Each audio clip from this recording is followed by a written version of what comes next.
یہ بارڈر کے بالکل پاس واقع ہے، اور بھارت نے پھر اس بے خبری کا فائدہ اٹھایا اور پورے انٹرنیشنل بارڈر پر اس نے حملہ کر دیا، اور لگتا تھا کہ لاہور فتح ہو جائے گا، لیکن لاہور میں فوج بڑی نفری کے ساتھ موجود نہیں تھی، چند کمپنیاں تھیں۔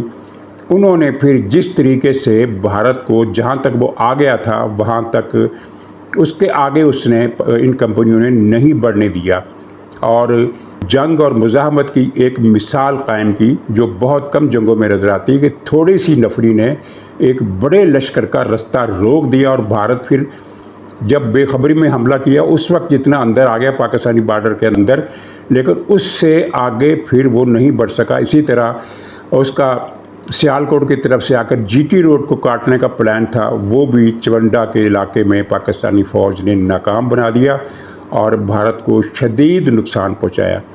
تو یہ اس جنگ میں پاکستان کی برتری تھی، لیکن پاکستان کی معیشت اس وقت بھی بہت اچھی نہیں تھی۔ ان کے پاس تیل نہیں تھا، فاضل پرزے نہیں تھے، ہتھیار نہیں تھے، ہوائی جہاز اتنے نہیں تھے جتنے بھارت کے ساتھ جنگ میں ہونے چاہیے تھے۔ چنانچہ پھر جنگ بندی، کہا جاتا ہے کہ سوویت یونین کے ساتھ ساتھ امریکہ بھی اس جنگ بندی میں شامل تھا۔ چنانچہ جنگ بندی ہوئی جو کہ پاکستانی عوام کی اکثریت کو پسند نہیں آئی، اور انہوں نے اعلان تاشکند یعنی تاشکند میں جو معاہدہ ہوا اس کو بھی پاکستانی عوام نے پسند نہیں کیا۔ تو اس کے بعد 1965 کے بعد پہلی مرتبہ ہم نے بھارت کو فیصلہ کن حد تک نقصان پہنچایا، اس سے پہلے ہم یہ کام نہیں کر سکے۔ تو گویا کہ فضا بدل گئی، ساری کی ساری فضا بدل گئی۔ اچھا ناظرین، اب علیمہ خان کے معاملے پر آ جائیے۔ وہ حملہ ہوا انڈے سے، جس نے بھی کیا، کہا یہ جاتا ہے کہ یہ لوگ پی ٹی آئی کے تھے، وہ خواتین دونوں پی ٹی آئی کی تھیں، اور انہیں کس نے بھیجا؟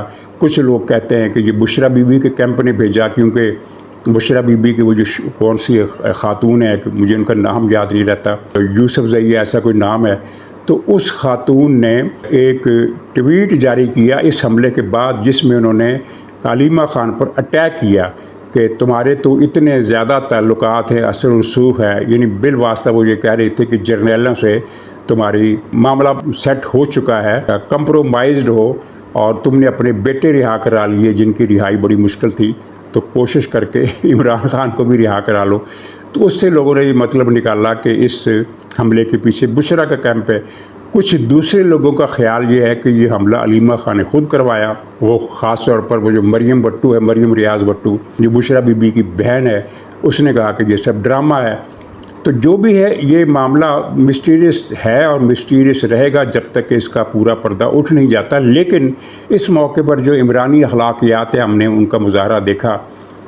پہلے تو یہ ہوا کہ جن خواتین نے یہ انڈا پھینکا تھا ان کو قتل کرنے کی کوشش کی گئی، ان کی گاڑی کے شیشے توڑے گئے، اور پھر ڈنڈے پتھر لے کر ان کے پیچھے بھاگے، اور اگر پولیس ان کو نہ بچاتی تو یہ 20-25 گنڈے جو یوٹیوبرز کے روپ میں ہر وقت، یعنی جب بھی یہ علیمہ خان سامنے آتی ہیں تو ان کے ساتھ موجود ہوتے، تو یہ 20-25 گنڈے جو تھے بڑے جارحانہ تیور کے ساتھ یہ کار پر حملہ آور ہوئے، اور اگر پولیس نہ روکتی تو یہ دونوں عورتوں کو لنچ کر دیتے۔ یہ پی ٹی آئی کا پرانا طریقہ ہے، انہوں نے ایک پولیس افسر کو بھی لنچ کیا تھا، خیر وہ بچ گیا تھا، اس لیے لنچ کرنے کا لفظ پوری طرح فٹ نہیں ہوتا، لیکن جس طرح ان کی ہڈی بسلی ایک کی گئی وہ لنچ کرنے سے کم نہیں تھی۔ اسی طرح انہوں نے بہت سارے لوگ مارے۔ یہ 26 نومبر والا جلوس جب لے کے آئے تو رستے میں یہ پولیس والوں کو قتل کرتے آئے ہیں، 10 پولیس والے انہوں نے قتل کیے۔ تو یہ ان کی اخلاقیات۔ اس کے بعد پھر گالم گلوچ کا طوفان، اور یہ علیمہ خان جو صحافیوں کے سوالوں کا جواب دیے بغیر بھاگ گئی مشتعل ہو کر، تو اس نے ایک موقع پر یہ بھی کہا کہ اس وقت قوم باشعور ہو چکی ہے، عمران خان نے انہیں شعور دے دیا ہے۔ تو عمران خان نے یہ شعور دیا ہے، یہ جو جس کے مظاہرے ہم نے دیکھے، اور پھر جو سوشل میڈیا پر عرصہ 5-7 سال سے جو گالی گلوچ کا طوفان گرم ہے، اور ایسی ایسی گالیاں کہ جو اس سے پہلے کبھی کسی نے سنی ہوگی نہ تصور کیا ہوگا، ایسی ایسی گالیاں انہوں نے ایجاد کی ہے۔ آپ کسی آدمی کی تعریف کر دیں، کسی غیر متعلقہ آدمی کی تعریف کر دیں، مثلاً آپ طیب اردگان کی تعریف کر دیں یا چین کے صدر شی کی تعریف کر دیں، تو نیچے پی ٹی آئی والے فوراً آئے گے کہ اگر یہ اتنا اچھا ہے تو ٹھیک ہے، اپنی بیٹی کا رشتہ اسے دے دو، اپنی بہن، رشتہ بھی نہیں کہتے، بیٹی اسے پیش کر دو، بہن پیش کر دو، اپنی ماں پیش کر دو، یہ جبکہ اس ایشو کا پی ٹی آئی کی پالیٹکس سے کوئی تعلق ہی نہیں ہوتا۔ آپ تجربہ کر کے دیکھ لیں، بلکہ میں کہوں گا تجربہ مت کیجیے، بدمزہ ہوگے۔ کوئی آدمی لکھ دے، کسی کی تعریف کر دے، کسی دوست ملک کے سربراہ کی تعریف کر دے، پاکستان کے اندر کسی کھلاڑی کی تعریف کر دے، تو نیچے آئیں گے کہ اپنی بہن دے دو اسے۔ تو یہ ہے وہ عمران خان کا شعور، اور جو دھرنوں میں ہم نے دیکھا، بلکہ پرسوں ترسوں ایک لطیفہ ہوا، ایک خبر آئی کہ دلی میں ایک 5 سال کا بچہ کسی خاتون کو ہراساں کرتے ہوئے پکڑا گیا، گرفتار ہو گیا، اسے چھوڑ دیا، 5 سال کا بچہ ہے۔ تو اس پر تشویش کی لہر دوڑ گئی کہ یہ اتنی چھوٹی عمر کے بچے یہ کیا کر رہے ہیں، ان کو کیا ہو گیا ہے۔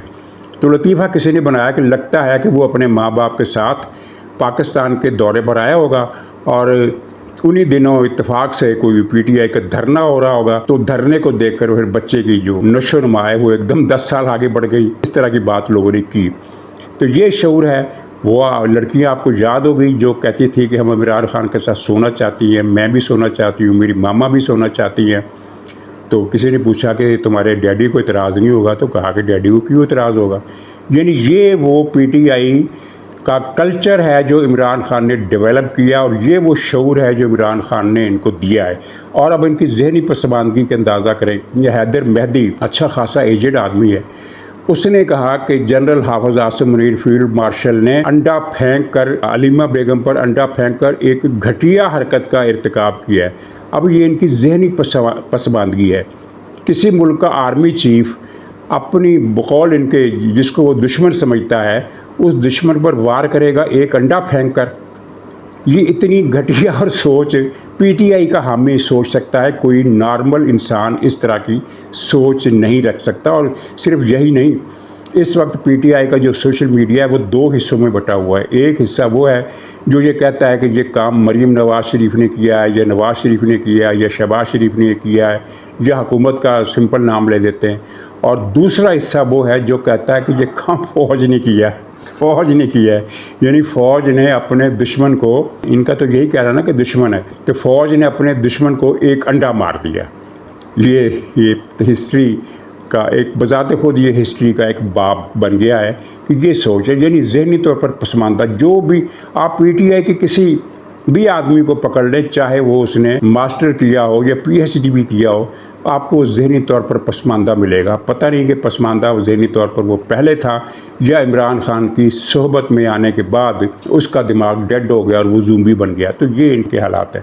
ناظرین، شہباز شریف نے دورہ مکمل کر لیا، اور وہاں ہم نے 2 چیزیں دیکھی کہ چین نے ایک قسم کا توازن پیدا کیے رکھا انڈیا اور پاکستان کے درمیان، جو اس سے پہلے نہیں تھا، اور ہم سوچ بھی نہیں سکتے تھے کہ انڈیا، چین، پاکستان اور انڈیا کو برابر کے پلڑے میں رکھے گا۔ یہ ایک بات صدمے والی تھی پاکستانیوں کے لیے، لیکن اگر اس کا تجزیہ کیا جائے تو بات کچھ سمجھ میں آتی بھی ہے کہ امریکہ کے خلاف چین کو اپنی اسٹریٹجی بنانے کا حق ہے، وہ جس طرح چاہے بنا سکتا ہے۔ تو اس نے ایک اسٹریٹجی بنائی، ادھر مودی کی ایسی ٹھکائی اور چترول ٹرمپ کے ہاتھوں ہوئی، پاکستانی فوج نے جو مارا سو مارا، اس کے بعد ٹرمپ نے مارا۔ تو مودی کے پاس بھی یہی راستہ تھا کہ وہ چین کے ساتھ چین کی پیشکش قبول کر لے، اور انڈیا کو آہستہ آہستہ سمجھ آ جائے گی کہ پاکستان سے جنگ کر سکتا ہے، نہ وہ چین سے جنگ کر سکتا ہے۔ اس کا فائدہ دونوں کے ساتھ تعلقات کو نارمل رکھنے میں ہے، اگر دوستی نہیں تو نارمل رکھنے میں تعلقات اس کا فائدہ ہے۔ اور چین نے اپنی اسٹریٹجی بنائی ہے، اور اس اسٹریٹجی کا اعتراف صدر ٹرمپ نے بھی کیا۔ انہوں نے کل کہا کہ چین اور روس سے ہاتھ دھو بیٹھے۔ روس تو خیر پہلے بھی ان کے امریکہ کے ٹرمپ کے کیمپ پہ نہیں تھا، لیکن اب وہ کہتے ہیں کہ بھارت سے بھی ہم ہاتھ دھو بیٹھے ہیں۔ لیکن جو امریکہ کا وزیر تجارت ہے، کیا نام ہے اس کا، آورٹ بک جو بھی ہے اس کا نام، اس نے کہا ہے کہ بھارت 2 مہینے بعد ہم سے معافی مانگے گا اور ہمارے کیمپ میں واپس آ جائے گا۔ یہ ایک بڑی بات ہے، بہت بڑا دعویٰ ہے کہ بھارت 2 مہینے میں واپس امریکی کیمپ پہ آ جائے گا۔ اس دعوے کی بنیاد میں لاجک تو ضرور ہے، اور وہ لاجک یہ ہے کہ بھارت امریکہ کے بغیر رہ نہیں سکتا، اور چین پر عدم اعتماد ہے بھارت کے اندر بہت زیادہ۔ خیر وہ بات اس طرف چلی گئی۔ دوسری بات ہم نے دیکھی کہ شہباز شریف صاحب کو کئی مواقع پر چینی صدر نے، چینی قیادت نے نظر انداز کیا۔ اب اس کا مطلب اگر کوئی یہ نکالے کہ چین نے پاکستان کو دور کرنے کا فیصلہ کیا تو یہ غلط ہے. چین ایک قسم کا میسیج دے رہا ہے کہ وہ ہم سے اتنا زیادہ خوش نہیں ہے.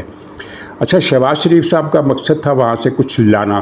ایک تو وہ چاہتے تھے، پاکستان یہ چاہتا ہے کہ جو ریلوے لائن ہے ہماری، مین ریلوے لائن، ایک ہی ریلوے لائن ہے ہماری مین. انڈیا کے پاس تو کوئی 11 کے قریب مین لائنیں ہیں، اور سب سے بڑی مین لائن ان کی 4,500 کلومیٹر ہے، جو جموں سے شروع ہوتی ہے اور چنائی سے بھی نیچے جا کر آخری اسٹیشن پر ختم ہوتی ہے. اس کے علاوہ ایک اور ریلوے لائن ہے جو 2,200 کلومیٹر لمبی ہے. تو خیر، اس مین لائن کی جو ریکنسٹرکشن ہو رہی ہے، فیز 2 جسے نام دیا جاتا ہے، اس کے لیے چین فنڈ، جو مطلوبہ فنڈ ہے وہ دے. سی پیک کے معاہدے کے تحت چین وہ فنڈ نہیں دے رہا، اور اس کی 2-3 وجوہات سامنے آئی ہیں. ایک تو یہ کہ وہ سیکورٹی سے مطمئن نہیں ہے، اور دوسرا اس سے بھی بڑا ایشو یہ ہے کہ سی پیک کا جو فیز 1 ہے اس پر کام نہیں ہو رہا، وہ رکا ہوا ہے، وہ منجمد ہے. تو چین اس پر بھی تشویش ظاہر کر رہا ہے.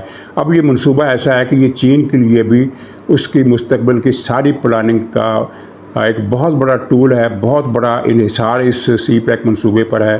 یہ سی پیک وہ منصوبہ ہے جس کا متبادل نہ ایران میں ہے نہ انڈیا میں. مگر انڈیا میں کیسے ہو سکتا ہے؟ انڈیا سے ہماچل پردیش میں جو دھرم شالہ کا شہر ہے بارڈر، وہاں سے ٹرین نکالے گا، بمبئی آئے گا، بمبئی سے گلف کا جو فاصلہ ہے کئی 100 کلومیٹر ہے، جبکہ جو گوادر ہے وہ تو گلف کے دہانے پر واقع ہے، اس کے موت پر واقع ہے. پھر وہاں جو دھرم شالہ سے آگے جب جاتی ہے لائن، اگر کوئی سڑک یا ریلوے لائن یا سی پیک ٹائپ کو پلان کرتا ہے چین، تو وہ تبت سے گزرے گا. بہت ہی مشکل مسئلہ ہے، تبت دشوار گزار، وہاں رستے بھی نہیں ہیں. جبکہ پاکستان سے تو شارٹ کٹ ہے، ہر لحاظ سے شارٹ کٹ، اور وہ سنکیانگ کے علاقے سے جائے گا جہاں بہت ساری ریلوے لائنیں اور سڑکیں پہلے ہی بچھی ہوئی ہیں. تو ممکن نہیں ہے کہ چین بھارت سے رستہ نکالے یا ایران سے رستہ نکالے، اسے انحصار تو پاکستان پر ہی کرنا ہے. پاکستان کو وہ دور کر ہی نہیں سکتا، لیکن ناراضگی شو کر رہا ہے. دوسرا، پاکستانی حکام کا خیال تھا، بلکہ ان کا بڑے عرصے سے یہ مطالبہ بھی ہے کہ اگر آپ ہمیں ان ملکوں کی فہرست میں شامل نہیں کرتے جن کا ویزا فری ہے، تو کم سے کم آپ ہمیں پاکستان کو اتنی رعایت دے دیں کہ پاکستانی شہری چین آئیں اور وہاں ایئرپورٹ پر ان کو ویزا جتنے دن کا بھی آپ دینا چاہیں ان کو ویزے کی سہولت، یعنی ویزا آن ارائیول جسے کہتے ہیں، وہ مل جائے. لیکن یہاں بھی بات نہیں بنی. تو مطلب یہی ہے کہ چین پاکستان کو ایک میسیج دے رہا ہے کہ آپ سنجیدہ ہو جائیں. نہ آپ سی پیک پر سنجیدہ ہیں، نہ سیکورٹی دینے پر سنجیدہ ہیں، اور اس کے ساتھ ہی آپ امریکہ کی طرف اتنا زیادہ چلے گئے ہیں کہ منرلز کا ٹھیکہ بھی آپ اسے دے رہے ہیں.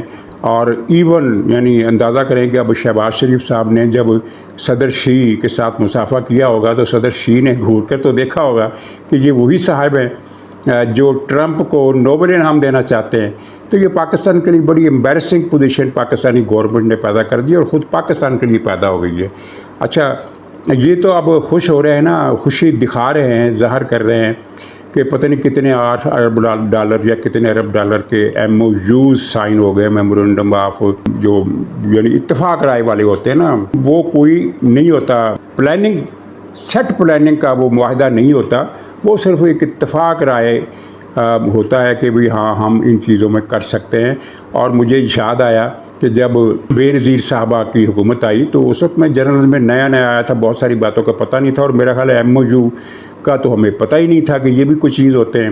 تو اس وقت بے نظیر کو ایک ویسٹ کی بڑی تائید حاصل تھی کہ یہ روشن خیال ہے، اور پاکستان میں ضیاء الحق مذہبی کلرجی اور پتہ نہیں وہ کیا انتہا پسندی، اس طرح کی جو باتیں تاثر بنا تھا، ڈکٹیٹرشپ ہے. تو بے نظیر صاحب جو ہیں وہ لبرل بھی ہیں، وہ مغربی کلچر کی حامی بھی ہیں، ساری چیزیں ان میں ہیں. تو ڈارلنگ آف دی ویسٹ کا نام ان کو دیا گیا تھا.